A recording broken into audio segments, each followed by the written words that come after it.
এই যে মাহাত্ম্যটা বর্ণিত হয়, যে একটা একটা কাহিনী আকারে বলা হয়, তো এটা কিন্তু একটুখানি অনেক বড় মাহাত্ম্যের একাদশী। একাদশী মানে হচ্ছে অনেক অনেক বিরাট কিছু, বিরাট বড় কিছু। এটা একটা গৌণ ফলের কথা বলা হয়, মুখ্য ফল হচ্ছে প্রেম ভক্তি। কিন্তু আখ্যায়িকার শেষে, অধ্যায়ের শেষে সেটি বলা হয়, বলে দেওয়া হয় প্রত্যেক একাদশী, যে একাদশী পালনকে হরিভক্তি।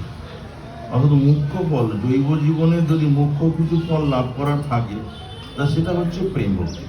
সেই প্রেম ভক্তি লাভ হচ্ছে শ্রী একাদশী ভক্তির জননী, মাধব তিথি ভগতির জননী। যত্নে পালন করি, যত্নের সাথে তার আদর, তার সম্মান, তার ব্রত পালন, যতটা যার সামর্থ্য আছে সবাই চেষ্টা করা উচিত যে যতটা তার সামর্থ্য থেকে আর একটু বেশি করে করা। উপবাস পারছে না, অনুকল্প করছেন, তো অন্তপক্ষে মধ্যাহ্নকাল পর্যন্ত বা তার থেকে আর একটু বেশি করা যাবে, সায়ংকাল পর্যন্ত, এরকম। তো কররতি অপূর্ব যত্ন। অপূর্ব যত্ন মানে হচ্ছে যেটা করা হয়নি, পূর্বে যা কৃত হয়নি, আর একটু বেশি করে করার কথা বলা হয়েছে। গুরু গোষ্ঠে গোষ্ঠালয়েষু সুজনে ভূসুরগণে সমন্ত্রে শ্রীনাম্নী ব্রজনবদন্ত স্মরণে সদম্ভম বিদ্যা কুর্বতী অপূর্বমতিতরময়ী শান্ত প্রাতঃ অভিজাতি হৃতপথ। হে মন, আমি তো পায়ে ধরে বলছি, তুমি এই যে অষ্টতত্ত্ব, এই অষ্টতত্ত্বে তুমি নিবেশ করে, অষ্টতত্ত্বের যাপন করে অনুসরণ করো, যেটা অপূর্ব যত্নে মানে হচ্ছে গত একাদশী থেকে আমাদের এই একাদশীর একটা বিশেষ দিক দর্শন করান মহাজন্য বলে যে একাদশী প্রত্যেক 15 দিন পর পরে যে এসে এসে আমাদেরকে জানিয়ে দিয়ে যায় যে এই 15 দিনের ভজনে কতটা উন্নতি হয়েছে। যদি আমরা এই ক্যালকুলেশন করি তাহলে মনে হয় 1 বছরের বেশি প্রেম ভক্তি পাওয়ার জন্য অনেক সময় সেটা, তো তাতেই প্রেম ভক্তি হয়ে যেত। আমাদের মনে হয় এই ক্যালকুলেশনে কিছু অভাব থাকে না, কি থাকে। তো একাদশীর মাহাত্ম্যে আমরা প্রবেশ করবো। যুধিষ্ঠির মহারাজ এবং শ্রীকৃষ্ণের সাথে এই সংবাদ হয়ে থাকে, এটা পুরাণের উল্লেখ। তো এক সময় যুধিষ্ঠির মহারাজ জিজ্ঞাসা করছেন, হে যদুবর, শ্রী বিজয়া একাদশী কহিলে সুন্দর।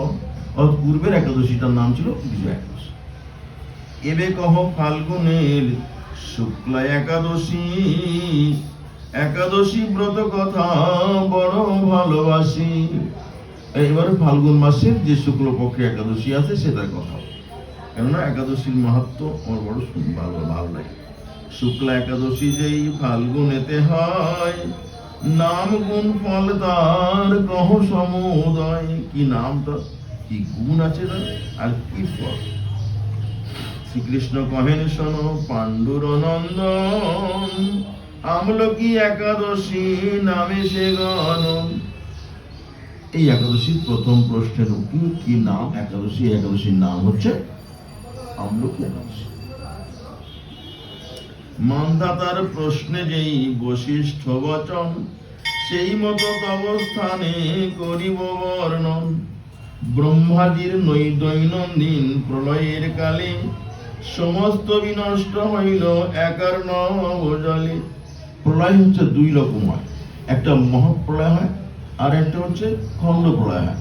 যখন ব্রহ্মার একটা দিন শেষ হয় তখন রাত্রি শুরু হয়, সেই রাত্রিতে ব্রহ্মার একটা প্রলয় থাকে, সেটাই খণ্ড প্রলয় বলে।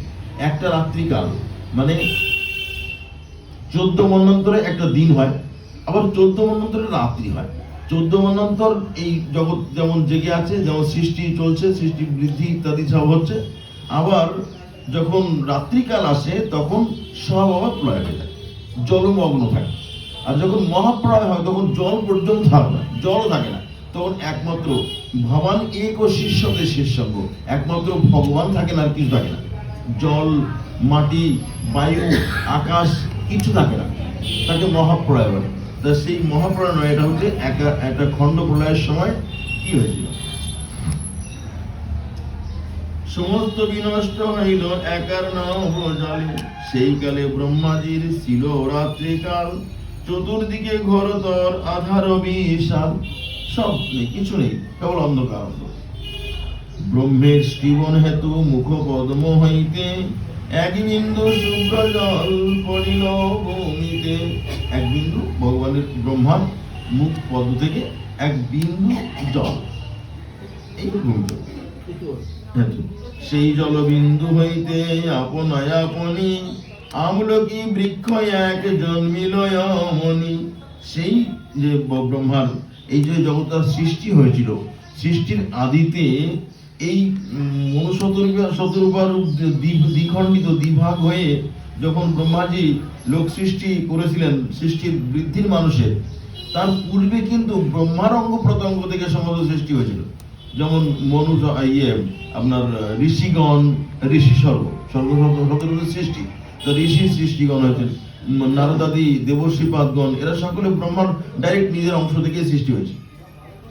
তারপরে যখন দেখলেন না এইভাবে সৃষ্টি নিজের শরীর থেকে কত দিনে সৃষ্টি হবে, তিনি এই প্রসেস, এই পদ্ধতি তার মস্তিষ্কে আসাতে তিনি এই এই যে লৌকিক যে সৃষ্টিটা বর্তমানে মাধ্যমে পুরুষ আর প্রকৃতির সম্মিলনের মাধ্যমে যে সৃষ্টি হয়েছে, সেই সৃষ্টি তারপরে হয়েছে। তো ব্রহ্মার সৃষ্টি থেকে এক বিন্দু জল পড়লো, আর সেই জল থেকে একটা সৃষ্টি হলো, সেই বৃক্ষটাই হচ্ছে এই আমলকি বৃক্ষ। এটাকে ধাত্র বৃক্ষ বলা হয়। ধাত্রাসত্ব গো বিপ্র বৈষ্ণব পূজন, 5 প্রকার পূজনের কথা 64 প্রকার ভক্তাঙ্গের মধ্যে এটা একটা আছে, যেটা হচ্ছে ধাত্র, অশ্বত্থ, গো, বিপ্র, বৈষ্ণব, এই 5টা পূজন। এই ধাত্রী এই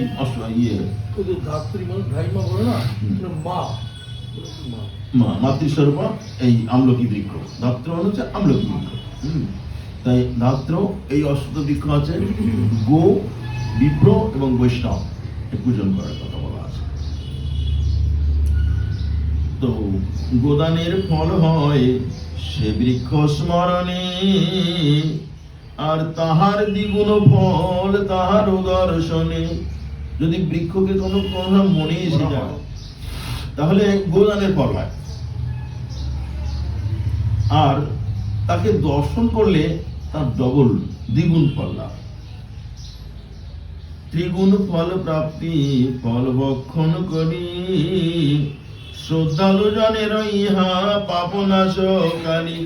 3 গুণ ফল হয় এই আমলকি ফল ভক্ষণ করে। আর যদি শ্রদ্ধা সহকারে কেউ এনার সেবা করে তাহলে সমস্ত পাপ নাশ হয়। এই বৃক্ষে ব্রহ্মা বিষ্ণু আর মহেশ্বর অবস্থান করে সবে সুখে নিরন্তর। নিরন্তর এই বৃক্ষে ব্রহ্মা বিষ্ণু মহেশ্বর নিরন্তর অবস্থান করে। প্রতি শাখে প্রশাখাতে পল্লবেতে দেব ঋষি প্রজাপতি করাই বিহার।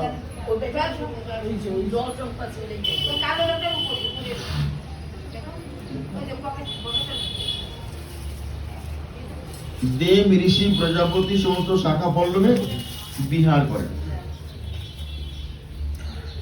এই আদি বৃক্ষ হয় বৈষ্ণব, যেহেতু ইহার ব্রত হয় শ্রেষ্ঠতম।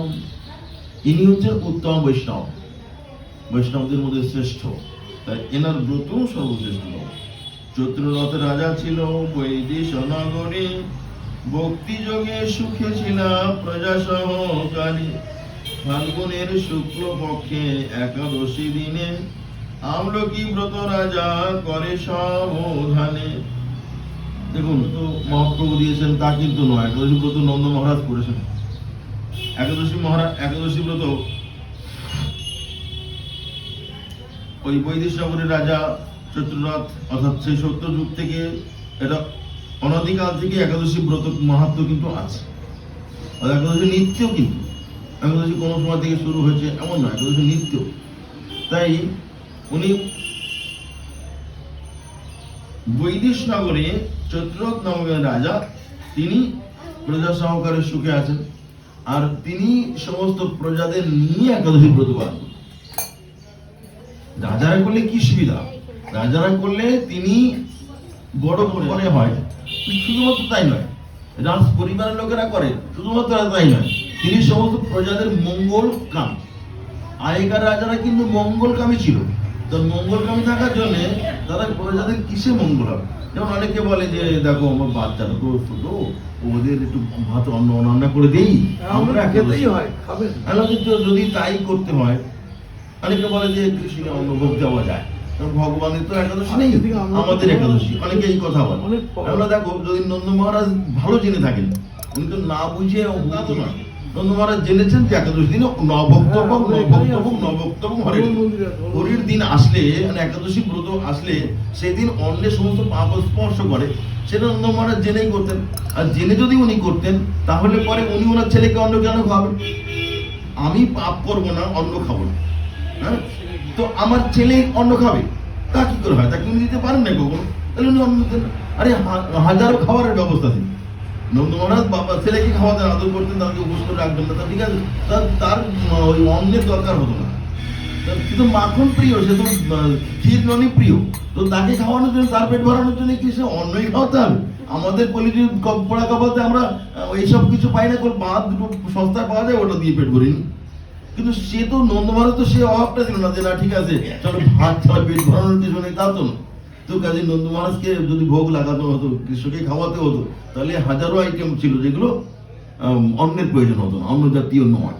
তো কাজেই একাদশী নিত্য নন্দ মহারাজ তার ছেলেকে একাদশী করান, কাজে একাদশীর দিনে কোনো অবস্থাতেই অন্নভোগ নিবেদন করা উচিত নয়। কেননা যদি সেটাই হয়, তাহলে ভগবান কি কেন? ভগবান যদি আমার প্রীতির আস্পদ হয়, আমার যদি বৈদিক ভক্তি আছে আলাদা কথা, যাদের বৈদিক ভক্তি আছে তারা কি ভাবেন বা কিভাবে করেন সেটা আলাদা কথা। ভগবানের পাপ নেই, ভগবান পাপ স্পর্শ করে না, ভগবানের স্মরণে পাপ চলে যায়। হ্যাঁ, পাপহং পাপ কর্মহং পাপাত্মা পাপ সম্ভবত রাহিমং পুলিশ পাপ হর হরি ইত্যাদি বলা।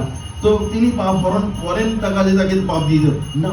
আমাদের যারা ভক্তগণ, যারা প্রেম রাগানুগ ভক্ত, যারা তারাও অন্তপক্ষে কি না, আমাদের তো প্রেমের ঠাকুর, আমাদের তো ভগবান নন। কাজে আমাদের তো সূর্যগ্রহণের আগে 8 ঘন্টা আগে মন্দির বন্ধ করে দিতে হয়। কেন না? আমাদের গায়ে জ্বালা গেলাম যেন গোবিন্দের যেন কিছু না হয়, তাই না? রাধা বৃন্দাবনে 8 ঘন্টা আগে মন্দির বন্ধ করে দেওয়া, ওখানে আর কিছু না, মানে মন্দির আর খোলা যাবে না। তো কেন না? ভগবানের যাতে কোনো আশ না লাগে। হ্যাঁ, তো আমাদের আশ লাগে লাগুক, আমরা দেখে নেবো, মানি নেবো। কিন্তু বৈদিক ভক্তিতে কি হয়? হ্যাঁ ঠিক আছে, আমাদের আশ মানে ভগবান দেখুক, ভগবান আমাকে রক্ষা করুক, ভগবান আমাকে দেখুক, ভগবানের কথা হয় আমার জন্য কিছু না, ভগবান আমাকে থাকুক, এরকম। আর রাগানুগ ভক্তিতে কি না, ভগবানের যেন কিছু না, ভগবানকে প্রোটেক্ট করছে, এই হচ্ছে ভেদ। তো এখন কি করেছেন দেখুন, মহারাজ চৈত্রনাথ কি করতেন না, একাদশী ব্রত। মহারাজ অমরেশ কি করতেন না, একাদশী ব্রত করতেন।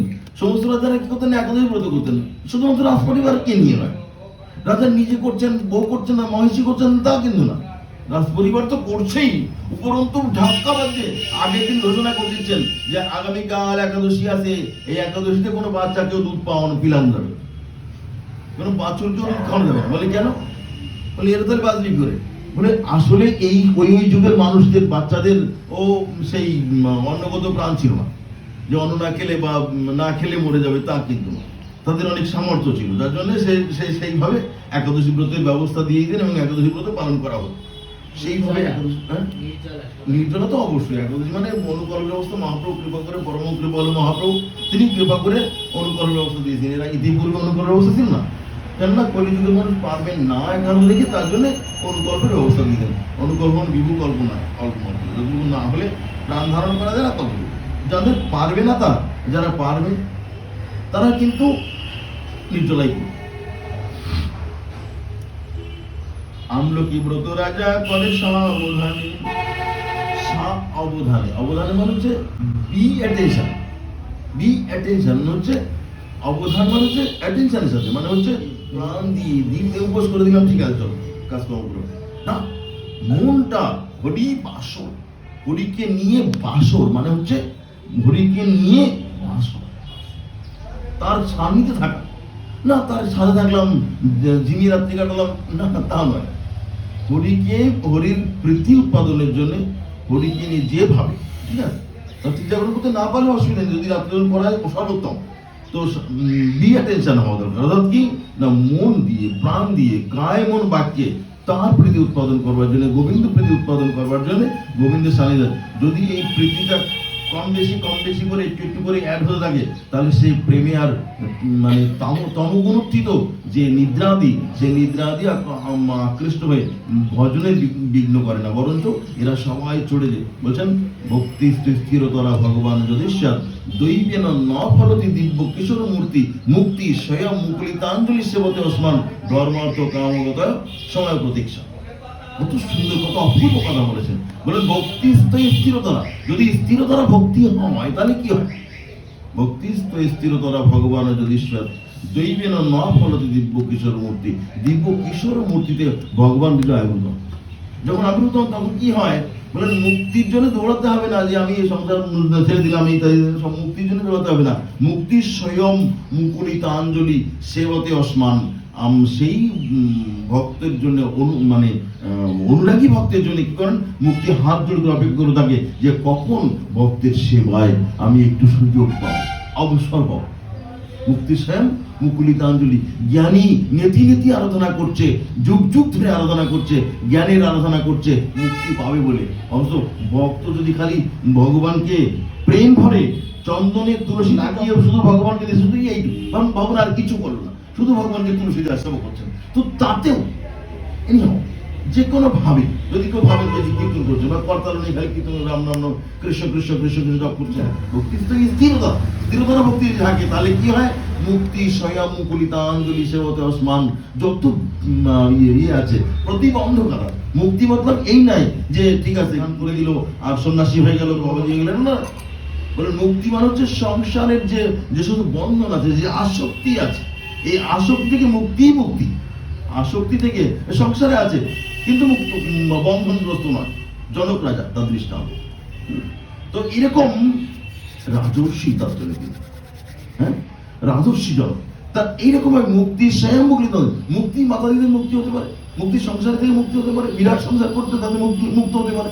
এতে বন্ধন না, আসক্তি না থাকেই হয়, এটা কি মানে মুক্তি স্বয়ং মুকুলিতাঞ্জলি সেবদর্শন, কেবল স্মাইল, কেবল আনন্দেই থাকবে, আনন্দেই আনন্দ। মুক্ত পুরুষ কি হয়? মুক্ত মাতাদিরা কি হয়? মুক্ত ভক্ত কি হয়? মুক্ত প্রাণ হৃদয়ে সর্বদা কৃষ্ণের নিবাস, সর্বদা তিনি কৃষ্ণের জন্য, কাজেই কোন প্রতিবন্ধ থেকে মুক্তি হয়। নিরন্তর তিনি প্রেমায় আছে, নিরন্তর তার হৃদয়তে প্রেম আলোড়িত হচ্ছে। মুক্তি স্বয়ং মুকুলিতাঞ্জলি সেবতে ওসমান ধর্ম অর্থ কাম গতয় সময় প্রতীক্ষা। তোমার কিছু দরকার, তার জন্য কারো কাছে যেতে হবে না, ওরা সবাই অপেক্ষা করে আছে কখন এই ভক্ত ইঙ্গিতেও অনুমোদন করবে। রঘুনাথ দাস গোসাইবাদ মনে করলেন যে এই মাতাদির মা, তখন তো একটা ডোবা ছিল, রাধাকুণ্ডের ডোবা, সেই ডোবা থেকে জল নিতে যেয়ে উনি উল্টো দিকে থেকে দেখছেন যে মাতাদি ব্রজমা পড়ে গেলেন। তখন তার একটু মনে হলো যে না, রাধাকুণ্ডটা সংস্কার হলে ভালো হতো। তিনি ভাবলেন এই মাত্র, তার ভাবনা আর সেই বদ্রীনারায়ণ বুঝি কোন এক শেঠ বদ্রীনারায়ণকে অনেক অর্থ ভেট দিতে গেছে, পরের দিন ভেট চড়াবেন। তো উনি রাত্রিবেলায় স্বপ্ন দেখে আদেশ করছেন যে তুমি আমার এখানে এই অর্থগুলো এখানে ভেট দেওয়া দরকার, তুমি এই অর্থ নিয়ে যাও শ্রী রাধাকুণ্ডে, বৃন্দাবনে মথুরার অন্তর্গত রাধাকুণ্ড আছে, এই রাধাকুণ্ডে নিয়ে যাও। রাধাকুণ্ডে নিয়ে যে রঘুনাথ দাস গোস্বামী ওখানে আছে, রঘুনাথ দাসকে যে এই অর্থ দেবে, উনি এই অর্থ স্পর্শ করবেন না, তুমি তার অনুমতি ক্রমে রাধাকুণ্ডে সংস্কার করো।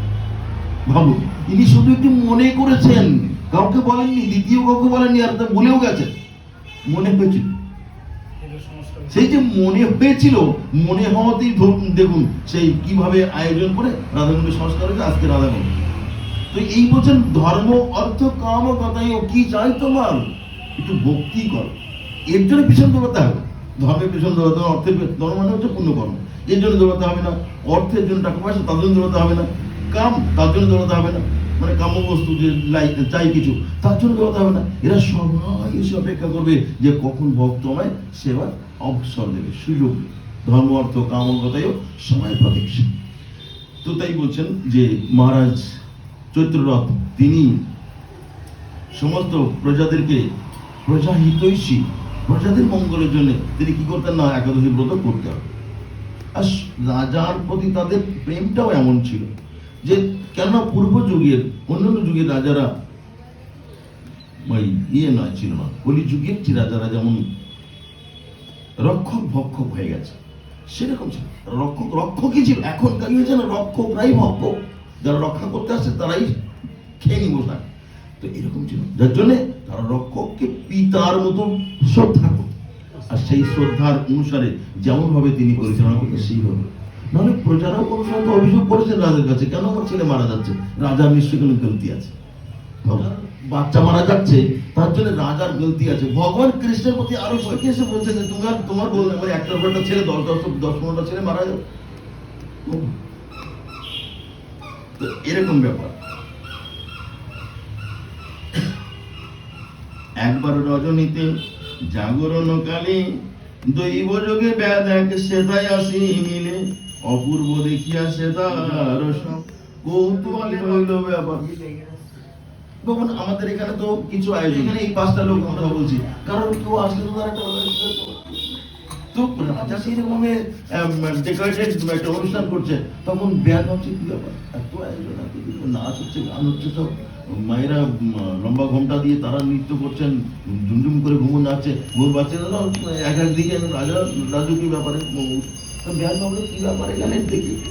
তো কি করেছেন, অপূর্ব আচ্ছা সমগ্র দিন ওই ব্যাধ ছিল অনাহারে, সেই ভাগ্যে প্রবেশিলাম বিষ্ণুর মন্দিরে। সারাদিন তার উপবাস হয়ে গেছে, কিছু জোরে তার সেই ভাগ্যে, হয়তো বা সেই ভাগ্যেই তার বিষ্ণু মন্দিরে মানে যেখানে বসার সুযোগ পেয়েছে। পরে বিষ্ণু কইল দর্শন, আর হরি কথা শুনি হইল রাত্রি জাগরণ। ক্ষুধায় কাতর হইয়া অবসন্ন ছিল, তথাপিও একাদশী মাহাত্ম্য শুনিল। পরদিন প্রাতকালে রাজা গেলা ঘর, ব্যাধ গিয়া প্রবেশিলা বনের ভিতর। রাজা চলে গেলে, সব উৎসব হয়ে গেছে। পরের দিন সকালবেলায় রাজা সব ঠাকুর যাদেরকে দান করার, ঠাকুর ব্রাহ্মণদেরকে দান করে উনি চলে গেছেন, আর ব্যাধও মরে। সুফল পাইল ব্যাধ মরণের পর, জয়ন্তী রাজ্যেতে সেই হইল অধীশ্বর। ওই যে জেনে না জেনে একাদশী ব্রত হয়ে গেল, করেন একাদশী ব্রত হয়ে গেছে, এই হয়ে যাওয়াতে কি হলো না, জয়ন্তী নগরে সে রাজা রাজপুত্র হয়ে জন্ম হল। বিদুরথ রাজার ঘরে হইল জনম, দেবরাজ ইন্দ্র সম হইল পরাক্রম। সূর্যের তুল্য তেজস্বী কান্তি চন্দ্র সম, আর পৃথ্বী সম ক্ষমাশীল ভক্তিতে উত্তম। এই যে সমস্ত কোয়ালিটি গুলো, কেউ খুব সুন্দর হয়, কেউ গুণী হয়, তো কেউ হয়তো ক্ষমাশীল হয়, কেউ ধৈর্যশীল হয়, এইসব কিন্তু পূর্ব সুকৃতি, তার সে ওই এক সুকৃতির বলে কিন্তু এই সব কিন্তু সে লাভ করলো। তো এখানে আমাদের মধ্যে অনেকের, সকলের মধ্যে কিছু না কিছু গুণ আছে, তাহলে 1 লাখ গুণ থাকলে 2টা দোষ থাকতে পারে। তো আমরা আমাদের যদি দৃষ্টি সুন্দর থাকে, তাহলে আমরা কি করা উচিত না, আমরা এই 2টো দোষকে আমরা দেখবো না, দেখি তার মধ্যে গুণ খোঁজাবো। এই জন্য বলছেন গুণগ্রাহী না দেখিবে দোষ, বৈষ্ণবের গুণগ্রাহী না দেখিবে দোষ। কায় মনে করিবে সদা বৈষ্ণবের সঙ্গে, কায় মন বাক্যের দ্বারা বৈষ্ণবকে সুখী করার, সন্তুষ্ট করার চেষ্টা করে, তাহলে গুণী হওয়া যায়। গুণী কখন হওয়া যায় না, গুণ দর্শন করলে গুণী হয়। আর হস্তি অশ্বারোহী রথারোহী পদাতিকা, চতুরঙ্গ সৈন্য হইল অক্ষয় ভাণ্ডার। সে জন্ম বেদের হইল বসুরথ নাম, গৌরবে পালন কইল লক্ষাধিক গ্রাম। বিরাট রাজ্যের অধীশ্বর হয়ে তিনি শিকারে গিয়া রাজা বসুরথ, জঙ্গলেতে প্রবেশিয়া বলিলেন। জঙ্গলে যে তিনি উদয় পীড়িত হইয়া বনের তর, শুইয়া বালুর উপর। হেনকালে পর্বতের ম্লেচ্ছবাসীগণ, ঘুমাইল ময়ূরাচরণ। রাজা ক্লান্ত হয়ে গেছেন, পথ ভুলে গেছেন, কোনো উপায় নেই, তিনি বালুর উপর শুয়ে পড়েছেন ক্লান্ত। এসব ম্লেচ্ছরাও দেখলেন রাজা, এই রাজা তখন ওরা কি করেছেন, ঘুমন্ত রাজাকে কইল বৈর আচরণ। ঘুমন্ত রাজার সাথে সমস্ত শত্রুতা করতে শুরু করলো, মেরে ফেলার জন্য। রাজার নিকটে আসি পাবি ম্লেচ্ছগণ, কহিত লাগিল যতই আক্রোশ বচন। এই রাজা আমাদের পিতা মাতাগণ, মারিয়াছে যত ছিল আত্মীয় স্বজন। এত বলি অস্ত্র শস্ত্রে হইয়া সুসজ্জিত, নৃপতিকে বধিবারে হইল উদ্যত। রাজা প্রতি ম্লেচ্ছদের অস্ত্র শস্ত্র যত, বিফল হইল সবে না করিল কত।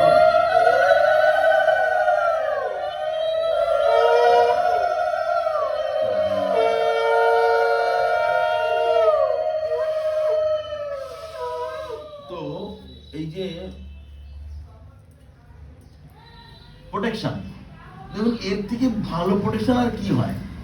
হ্যাঁ, তারা মারবার জন্য ঘুমন্ত অবস্থায় যে সমস্ত অস্ত্র চালনা করছে, তাহলে তার কোনো ক্ষতি হচ্ছে না। বলেন, যদি ভক্তি থাকে তাহলে সর্বদেহ বন্ধুতা। কৃষ্ণ ভক্তি আছে যার, সর্বদেহ বন্ধুতা। কৃষ্ণ ভক্তি থাকলে তার প্রোটেকশন না আলাদা করে চেষ্টা করতেও হয় না, ভগবান প্রোটেকশন দিয়ে রাখেন। কেননা ভগবান সাধব হৃদয়াম্বজম সাধনম হৃদয়ম তু মহম মদন্নন্তে ন জানন্তি না অহম তেভ্য মনাগমি। আমরা তো নিজেদেরকে নিয়ে ব্যস্ত থাকি, আমরা নিজেদেরকে ব্যস্ত থাকি, তার জন্য আমরা নিজেদেরকে রক্ষা করতে পারি, নিজেরা মনে শান্ত হয়। কিন্তু যদি আমরা ভগবানকে নিয়ে ব্যস্ত থাকি, প্রকৃত ভগবানকে ভালোবাসতে শিখি, তাহলে কি হয়? ভগবান আমরা আমাদেরকে তার হৃদয়ে বলে মনে করেন। সাধব হৃদয়াম মৈঝাম, আমার হৃদয় সাধু, আর আমিও সাধু। আমাকে ছাড়া সাধু কি যায় না, আর আমিও সাধু ছাড়া কি যায় না। এর থেকে প্রতিশ্রুতি আর কি চাই? এর থেকে অভয় আর কি চাই?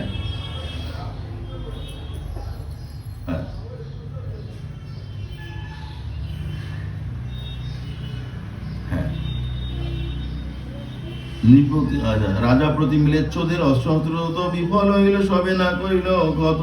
রাজার শরীর হইতে এক যোদ্ধা নারী আবির্ভূতা হইলেন, অস্ত্র ধনী ধাবমান হইয়া তিনি ম্লেচ্ছদের প্রতি। সব ম্লেচ্ছ কইলা বল মহাশক্তিমতী। একাই একজন নারী তার শরীর থেকে উদ্ভূতা হয়ে সে কি করলো না, সমস্ত ম্লেচ্ছদেরকে বধ করে দিল। ম্লেচ্ছবতী দেবী যদি হইলা নিরাকার, নিদ্রা ভঙ্গ হইল রাজা। উনি লীন হয়ে গেছেন, তখনই নিদ্রা ভঙ্গ হয়েছে রাজার। আততাই ম্লেচ্ছবধ দেখিয়া নৃপতি সকৃতজ্ঞ হইলেন রক্ষকের প্রতি। আমাকে কে রক্ষা করবে? তার প্রতি তিনি কৃতজ্ঞ হয়ে পড়েছেন যে আমাকে রক্ষাটা কে করলো। তাকে দেখবার জন্য তিনি ব্যাকুল হয়ে পড়েছেন। জানিতে চাহিলা রাজা কে কইল রক্ষণ, আকাশে তো দৈবাণী শুনিলা তখন। ভক্তের রক্ষধূষূদন এ ঘর বিপদে তিনি করিলা রক্ষণ। শুনি রাজা বসুরথ চমকিত হইয়া, ভক্তিযুক্ত চিত্তে গৃহে আসিলা ফিরিয়া। গর্বের আশ্রয় করি লইয়া প্রজাগণ, ইন্দ্র সম আরম্ভিল সুখের জীবন। আমলকি ব্রত যেই কর্মতে, ইষ্টলোকে স্থান তার হয় অন্তিমেতে। যিনি বিধিমতো আমলকি ব্রত পালন করেন অন্তিমেতে। এত শুনি মানদাতা কহে পুনরায়, আমলকি ব্রত বিধি কহ সর্বথায়। তবে শোনো ভাগ্যবান দৈবাণী অনুসারে কহি। দৈবাণীতে যেমন শুনেছিলাম তাই বলছি। হরিনাম প্রাত স্নান মৌন ব্রত সংযমাদি ব্রতের বিধান। কি করতে হবে না, হরিনাম যদি 16 মালা হয় তাহলে পরে 1 লক্ষ নাম জপ করার চেষ্টা করতে হবে। 1 লক্ষ নাম যদি হয় তাহলে 3 লক্ষ নাম জপ করার চেষ্টা করতে হবে। হরিনাম বেশি করে হরিনামটা যেন অন্তরের সাথে হয়, আদরের সাথে হয়, প্রীতির সাথে হয়, একাগ্রতার সাথে হয়, লীলা স্মরণের সাথে হয়। সেইভাবে উপবাস, মানে উপবাস তো জানি আমরা সবাই। আর প্রাতঃস্নান, মৌন যতটা পারা যাবে মৌন থাকা উচিত। কেউ তো কিছু কথা বলেন না, কেউ হরি কথাই মৌন করেন, কেউ দেখা যায় যে অপ্রয়োজনীয় কথা বলেন, ওটাও মৌন। অপ্রয়োজনীয় কথা না বলাটা সেটাও কিন্তু মৌন। যেটা আমার নেহাত যেটুখানি দরকার ততটুখানি বলে দিলাম, আর বলবো আর বলা যাবে। সেটা সেই সংযম যদি হৃদয় থেকে এসে যায়, তাহলে পরে যেমন গৃহস্থও ব্রহ্মচারী হয়, গৃহস্থ কিন্তু ব্রহ্মচারী। তাহলে কিরকম যে পুত্রার্থে ক্রিয়া, শুধুমাত্র পুত্রের জন্য স্ত্রীর প্রয়োজন, অতটুকুর প্রয়োজন নেই। বাকি সময় যদি তিনি স্ত্রীকে মাতৃবৎ সম্মান করেন, তাহলে তিনি কিন্তু মানে অকুণ্ঠ ব্রহ্মচারী। তিনি তার ব্রহ্মচর্যের কোনো হানি হয় না, শাস্ত্র এরকম বলা হয়। তো কাজেই গৃহস্থ ব্রহ্মচারী হতে পারে। তো ওইরকম মৌনব্রত, কথা বললে মৌন ভঙ্গ হয় না। কথাটা অপ্রয়োজনীয় কথা বলাটাই হচ্ছে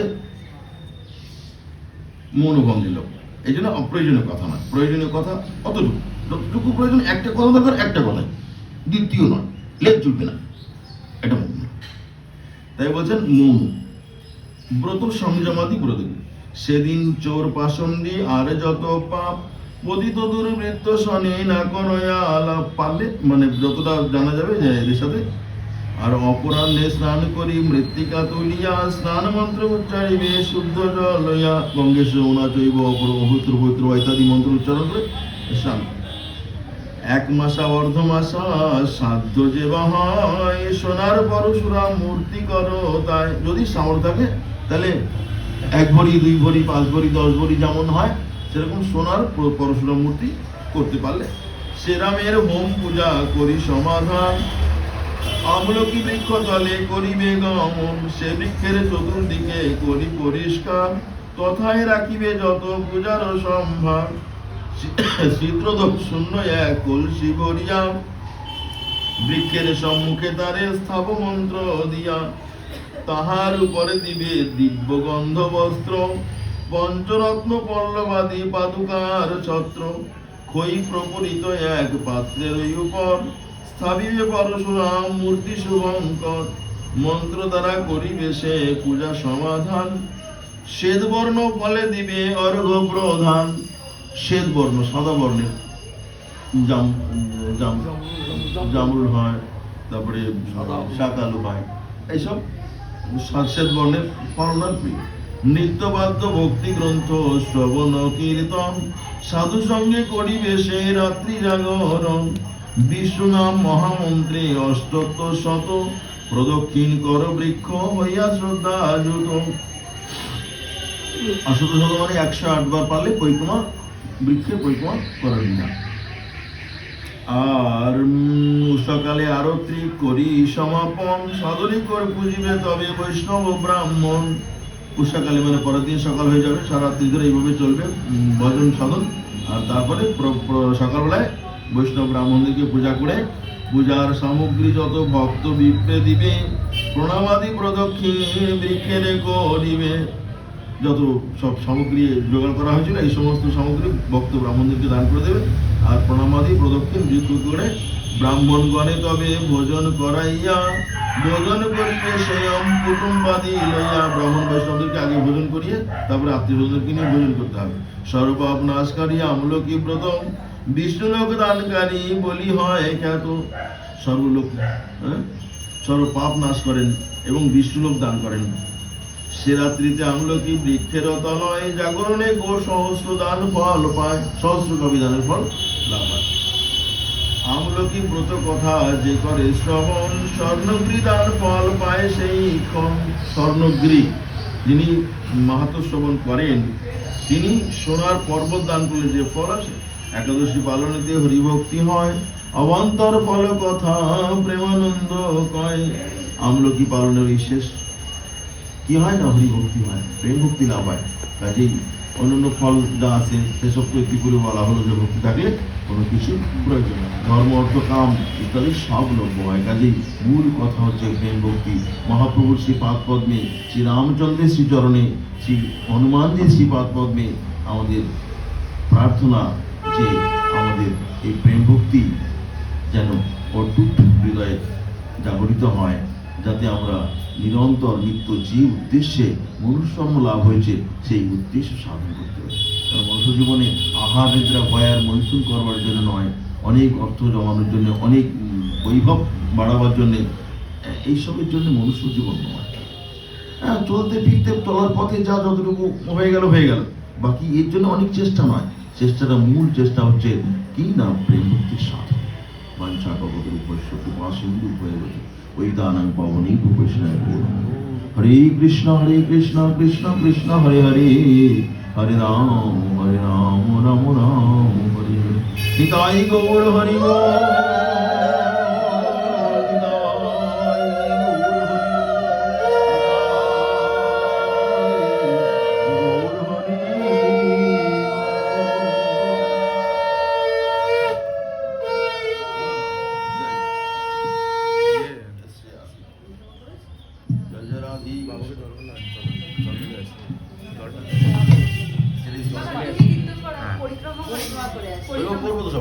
সবাই করবো, অল্প লোক তো আছে, কিন্তু না করে 1-2 মিনিট করে করা হবে।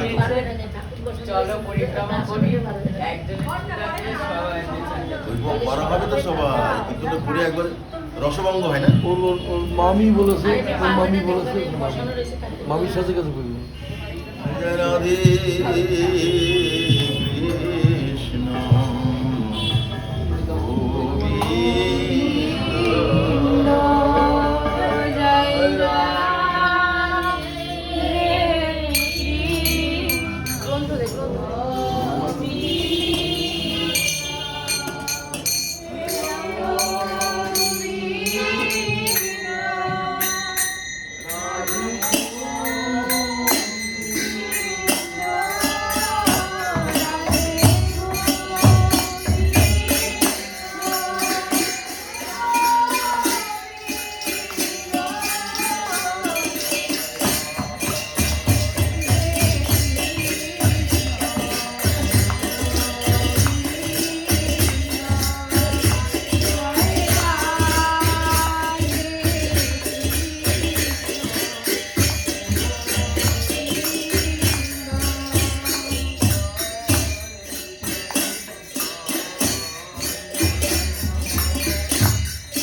महाराज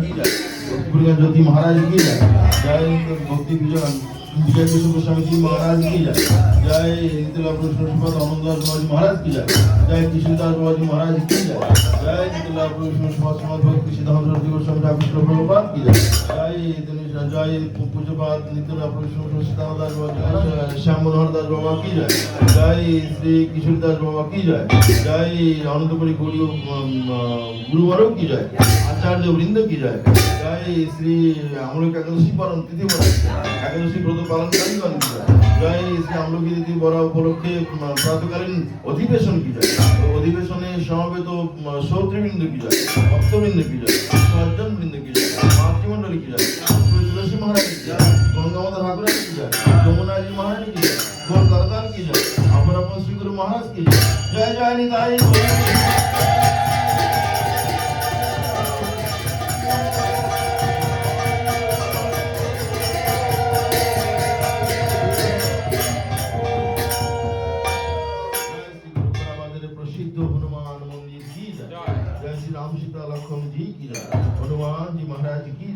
शिव जी महाराज की जय, आमलों की वृक्षों की जय, जय जय श्री राधे श्याम बोलो गिरिराज महाराज की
পাবে না, না না এখান থেকে সোজা যাবে না, গেলে 30 টাকা 40 টাকা নিচ্ছে।